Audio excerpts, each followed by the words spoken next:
Good morning. This is a presentation on Deep Operation, the Soviet armor doctrine that was used to combat blitzkrieg during the World War II.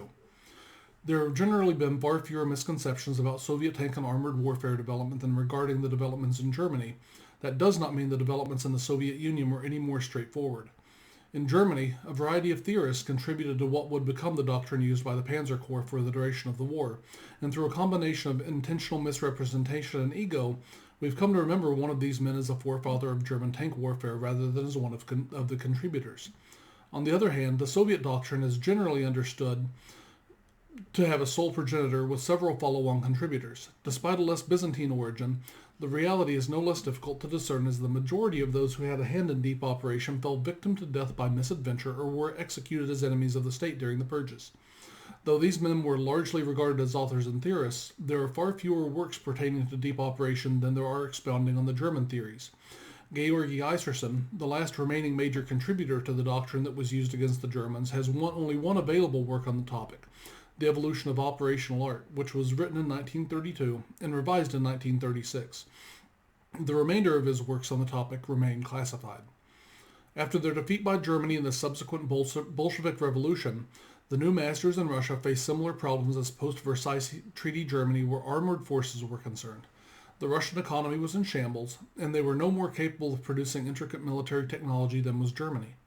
The Great War had pushed a developing Russian industrial system to the breaking point, and once the Bolsheviks seized control, there were far more important matters at hand than tank production, such as maintaining control, as the Tsar's supporters, the Whites, immediately revolted with the intention of overthrowing the new socialist government. Moreover, the Russian Empire had neither built tanks nor the war, nor had them employed against their forces by the Germans, so they had neither experience with tanks nor any captured models from which to begin. As such, when compared to other European nations in the interwar period, the Russians were at a distinct disadvantage when attempting to determine how tanks could best be used and how they could affect the nature of warfare. As anti-West as the Bolshevik regime would become after the Allies aided the Whites during the Civil War, their first concepts of armor theory were taken directly from Western sources and were mostly accounts of Allied and German experiences with and against tanks. In two pamphlets, Armored Cars, a New Type of Combat Artillery, and What Tanks Are and How to Combat Them, from 1918 and 1919 respectively, there was an assumption the commanders in the next war could use tanks generally in the same way as they'd been used in the Great War. Both booklets envisioned tanks rolling into battle to create fear and panic in the enemy, or use as they had been in France in August 1918, advancing an echelon to provide a heavy base of fire support for the infantry.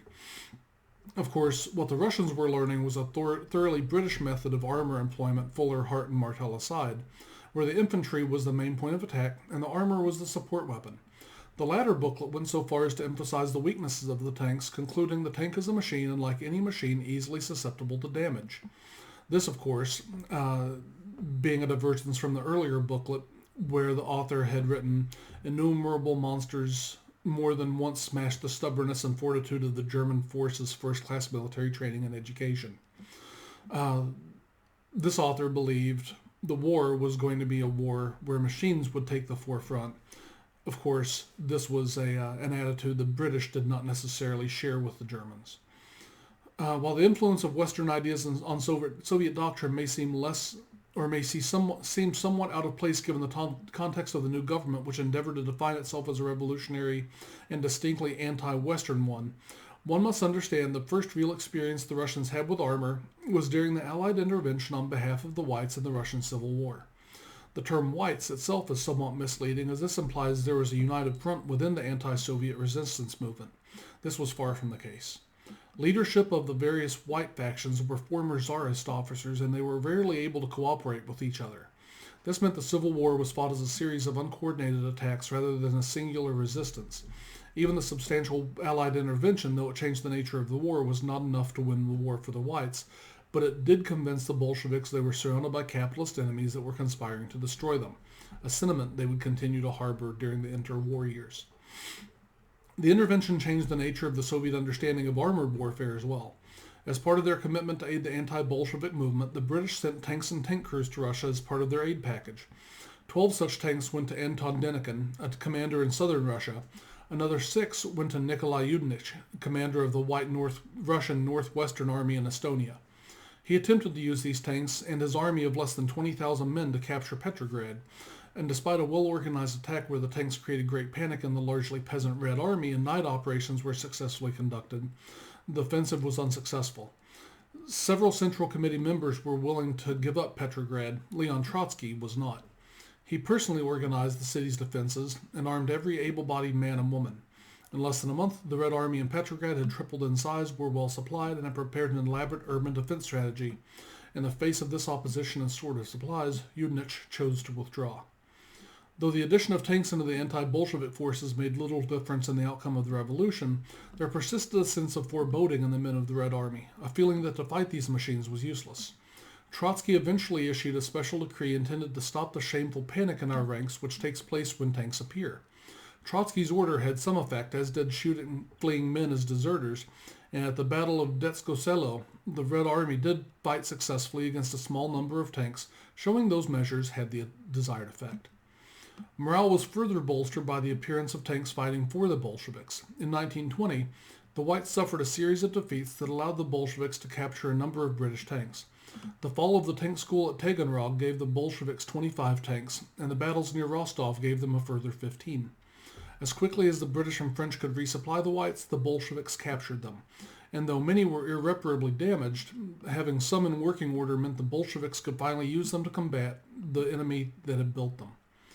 In the aftermath of this conflict, which need not be retold in its entirety here, the Bolshevik regime sought to modernize a military system that had changed very little in 200 years. In incorporating aspects of the old methods with new technology, the Red Army would still rely on the vast reserves of manpower available in Russia while also tapping into the arms industry that was beginning to produce weapons equivalent to other European nations. Solving the issue of industrial disparity was one matter. Finding a way to achieve greater mobility in warfare was another matter entirely. After the wars with Japan and Poland, several Soviet commanders, Anton Svechin, Mikhail Frunze, and Mikhail Tukhachevsky among them, sought to create a unified military doctrine, though Trotsky opposed any real changes to existing doctrines. The officers in the Red Army, whom had experienced poor command and control during the conflict with Poland, of course, favored doctrinal modification. The new doctrine would have certain political roots, as it was thought the next war would be against the capitalists surrounding. Thus, when determining the military future of the Soviet Union, certain questions are raised.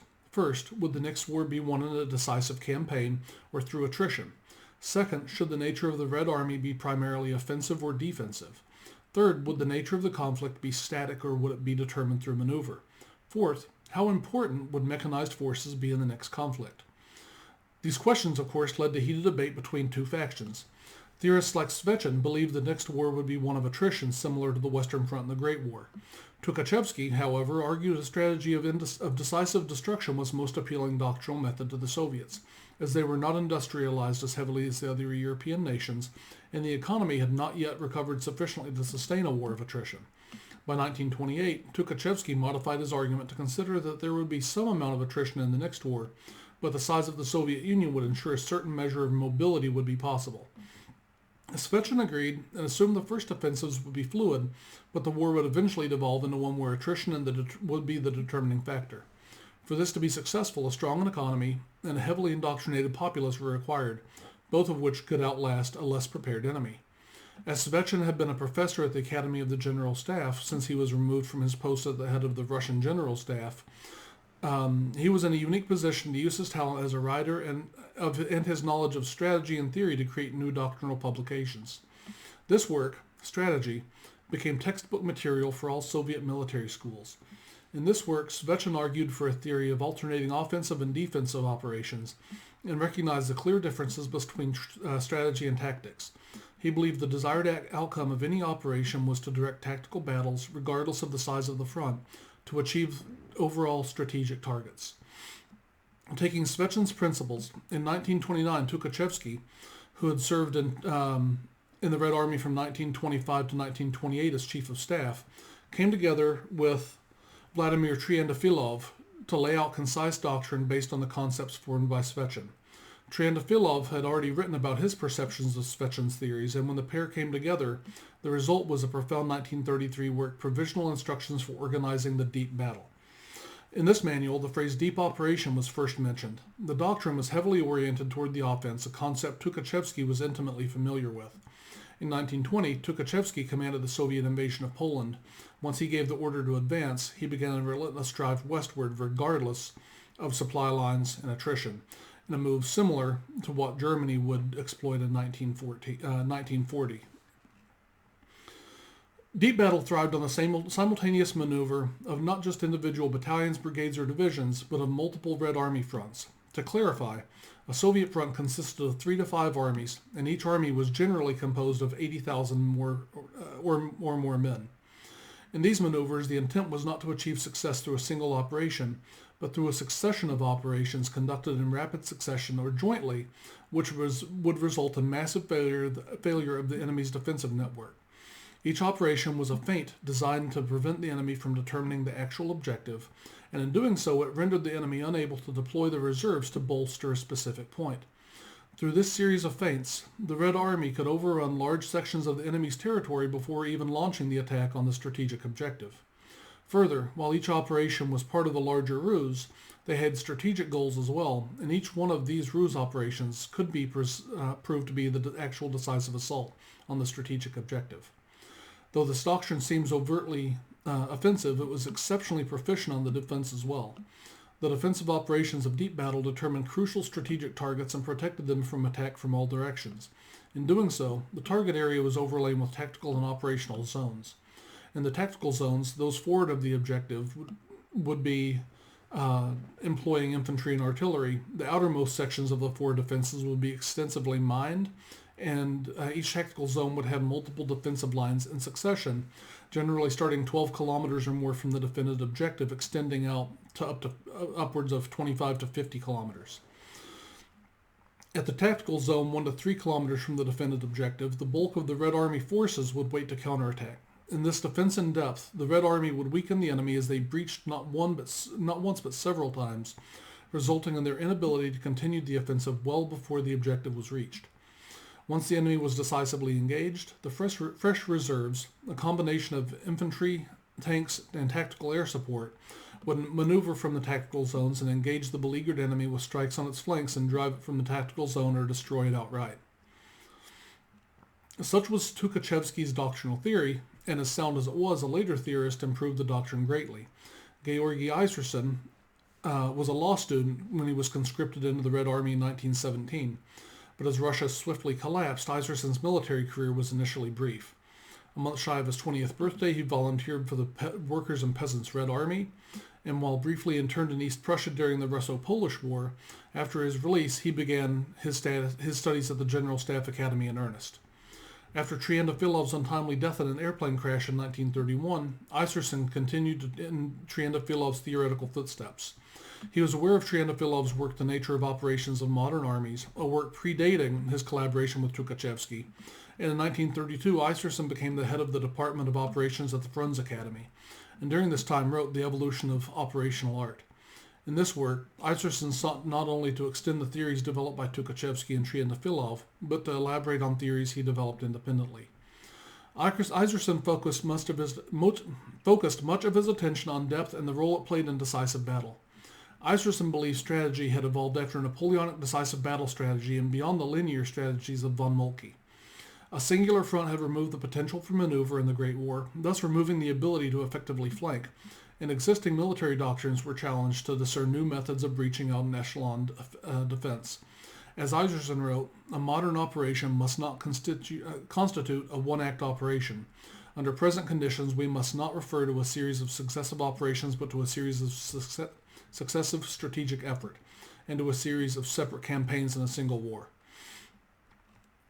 Iserson carefully deliberated on the length of the attack zone as well, not just its breadth. He argued that an attack on a front of 80 or more kilometers, as the Germans had been prone in World War I, should be undertaken, and through these methods the Red Army sought to destroy as much of the enemy's reserves and occupy as much of its strategic depth as possible, and if the enemy could not be destroyed, strangulation was built into deep operation.